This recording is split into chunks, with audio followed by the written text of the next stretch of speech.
안녕하세요. Welcome to the class. This is lesson 10. So beginning this week, we're going to look at a very important tradition in Korea, the Confucianism.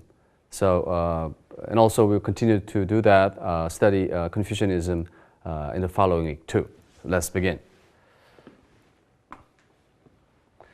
Confucianism number 1, part 1. Yugyo, which is in Korean, and Confucianism. Number in this parenthesis is showing the lifespan of Confucianism. Gongzi, the founder of Confucianism, and it's one of most profound influence in shaping Koreans' social behavior and interactive patterns. And the Confucian values is so widespread, and one cannot act or think socially without confirming Confucian, the code of conduct in Korea, the code of conduct. Even simply greeting each other, the bowing, and shake hands, and also how you address someone who is senior or junior.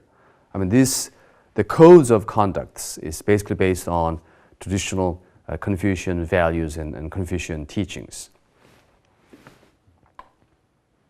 So at the end of the session, we'll understand the social philosophy of Confucianism and the origin and history when the Confucian was first introduced and continue up to this point. And also why and how Confucianism still pass on in this very contemporary Korean culture.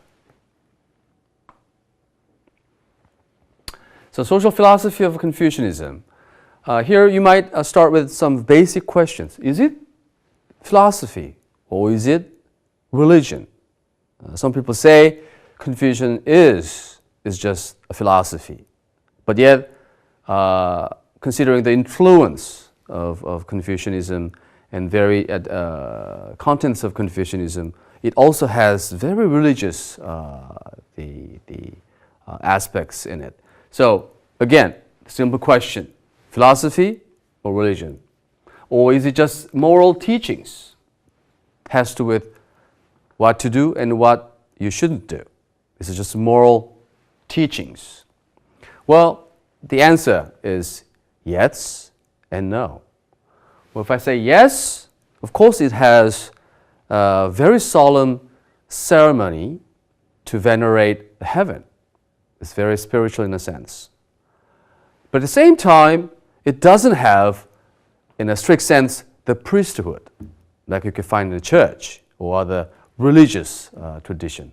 So, in a certain way, the Confucianism share very religious aspects with other world religion, but at the same time, there are certain differences. So this is again very interesting, the point of discussion and controversies. But then again, this is not the main goal for this lesson. Rather, we'll take a look at the influence of Confucianism in Korean way of life, whether it's religion or social philosophy. Okay.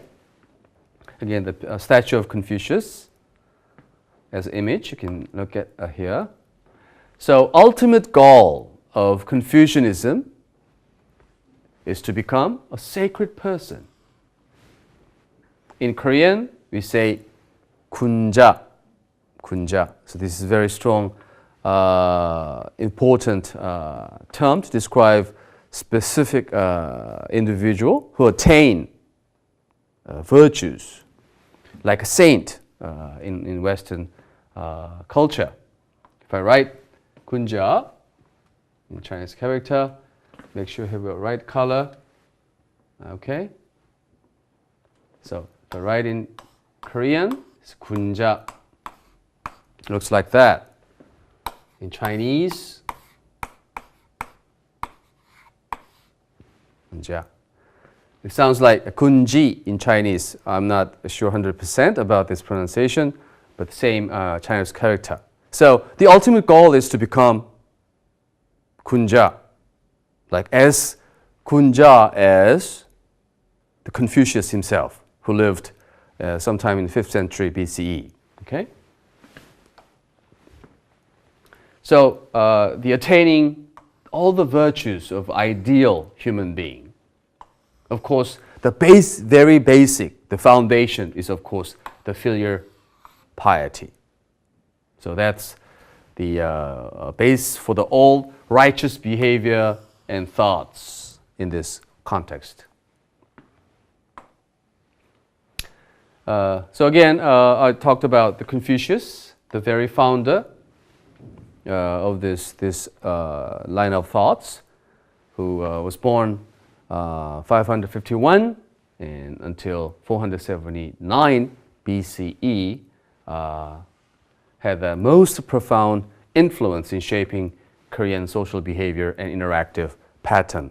Of course, in the time of Joseon Dynasty, that's the state national ideology. So that's it shows how important it is.